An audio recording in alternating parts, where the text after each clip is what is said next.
Right. What's his background, anyway? Fraud, embezzlement, trafficking, conspiracy, bribery, racketeering, extortion. How far back did you want to go? No acts of violence? No murder? No. There was that incident with the drunken Klingon, but I wouldn't call it murder. What kind of criminal record do you have on him?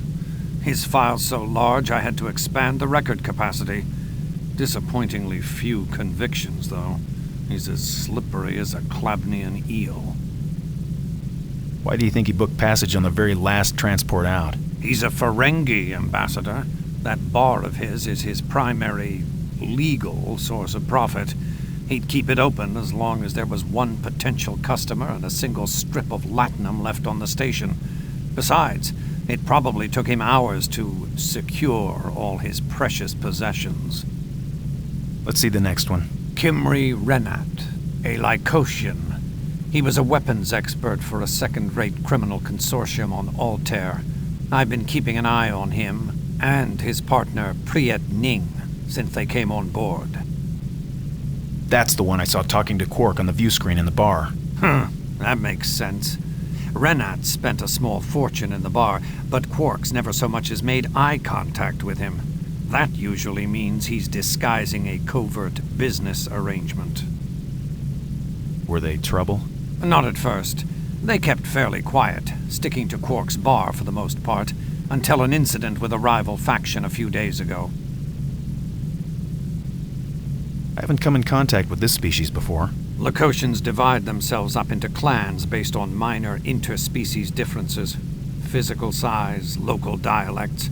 A distinction as insignificant as skin color will set them at each other's throats. Must be an immature culture. These two are from southern Lycos. That blue coloring is a regional characteristic. The other clan was northern, similar but larger and with red skin. I broke up a confrontation between the two outside Quarks. After that, they studiously avoided one another. The Northerners booked passage on an earlier evacuation shuttle. That's all of them. Until we get the scans back, we can't rule any of them out. Just how well did you know the ambassador, Mr. Bannock? Not well enough to know who might have had this kind of grudge against him. I see. What'll the tricorder scans tell us? The molecular scans record residual skin and exoskeleton cells. The computer should be able to tell us the species, even the identity, of every being that entered the ambassador's quarters in the last 48 hours. What about the way he was killed? That's got to tell us something about the murderer.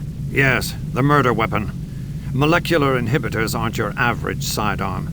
The only one I've ever seen belonged to a dead Caraxian who had an accident in our local tailor's shop.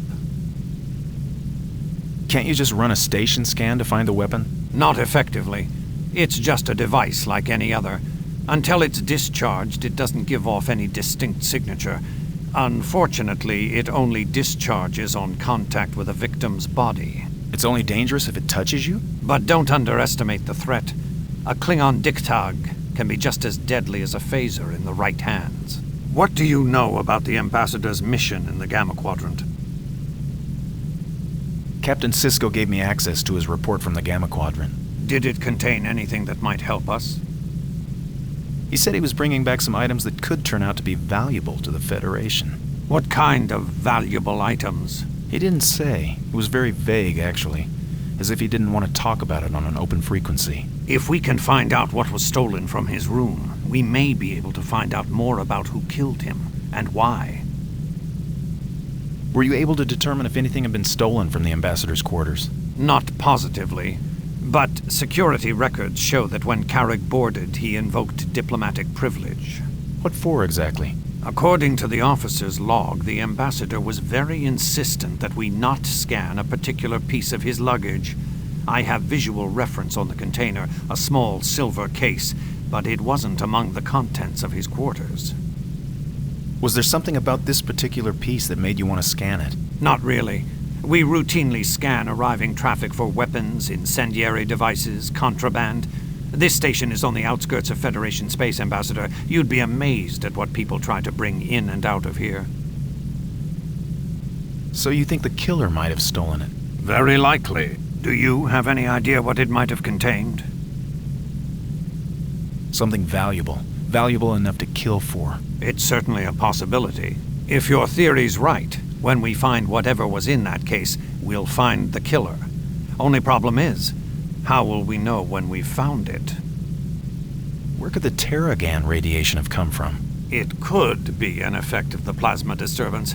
Lieutenant Dax has been picking up stray traces of it since the storm set in. When will the computer be finished analyzing the scans of the ambassador's quarters? Not for an hour, at least. We're on emergency power, so the computer's slower than usual. Of course, it's in emergency situations that we really need the computer's speed. That's all for now. I'll keep you apprised if the situation changes. Thank you, Constable. And Bannock, keep your eyes open. I don't want 2 dead diplomats on my hands. Okay, so that's finally taken care of. And we're going to head up to Ops now to essentially crack Carrick's logs. This is another long sequence of events. Ops. So I'm going to shut up for a quite long period of time and let you watch it. And I'll be back once all the log entries have been gone through and we've cracked it. Bannock, glad to see you. We have a problem. You mean besides the storm, the evacuation, the attack, the murder, and the drones? Yes, besides those petty concerns. I've recovered the pad data. About 40% should be readable, but it turns out all the relevant data is scrambled. Scrambled? You mean encoded? Exactly. Carrick evidently used encryption on his log entries. To read them, we'll have to break his code. Maybe the station computer. The station computer's already had its chance, Bannock. But to try all possible permutations, almost a quarter Google of them, well, we just don't have that kind of time. Compared to this, the Altonian brain teaser is a simple coloring job. The Altonian brain teaser?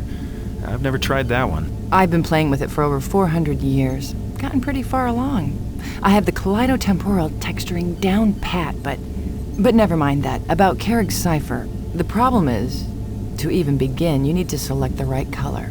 For each row, out of at least 10,000 hues. Actually, that's not a problem. What? You know which colors he uses. I mean used. I'm not supposed to, but on Chimeras 10, after Carrick... Don't tell me anything I'll have to arrest you for, Bannock. But if you somehow know the colors, you can access some of the data. There's another cipher somewhere in there, a syntactic code sequence.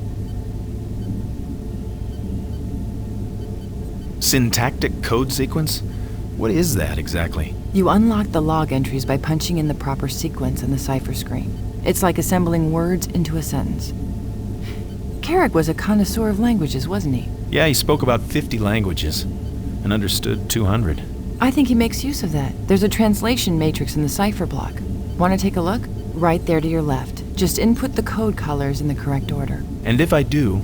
If the panel lights, you've got it. Thanks, Jedzia. May I call you Jedzia? If you like. Get busy now. Good luck, Bannock.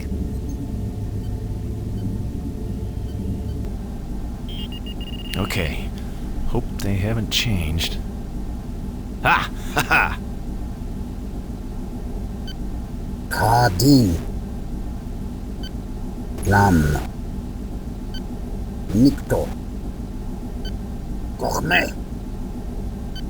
Armo. I know that word. It's Tyrian for peace. Computer. Translate. Specify desired word. Kardin. Kadin. Tarkin word, meaning many.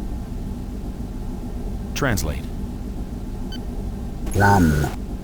Plum. Subific word, meaning is. Translate.